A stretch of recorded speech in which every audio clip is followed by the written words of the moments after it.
I was shocked po kadto yung reporting dito Lia because it was the first time that I had a report coming from the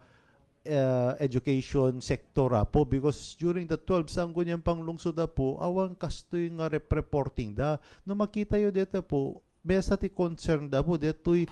pinag-drop ti enrollment ti eskwela na po. So, nung makita yu po, the school year 2023 to 2024, there are 26,912 enrollees. Ngem idi deto yung year end 2025 to 2026, nag-drop ti almost 2,000 enrollees po. Ket ti trending na kumakit, ngumat nga to kuma. Iso, apay nga kakastuyen ada pa report ta ito'y apo nga kurang kano ti TVs da ti learning ti public schools ta po hanga kompleto TV di ito'y gwardiya pay kano apo hampay kano kompleto di ito'y gwardiya ti 8 schools apo 6 lang ti ada plantilla na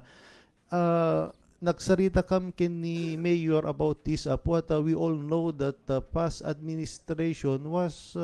focused on sports and I hope and pray kung akin ni Apo Brian nga masolbar tayo deto nga issues at kakaasi deto ubing tayo no we don't provide the quality of education that they deserve so that's part of the reason nga ta nga bimabati enrollees tayo po at dapat ito i-report dito dito flooding nga skwel po nga iso pa iti hindrance da nga ta or at a public school dito apoket libre pinagbasa da dito and yet there's a drop of enrollment which is very alarming so during the ELA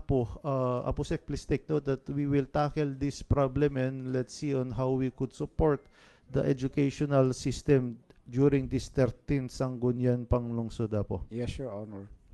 Tapos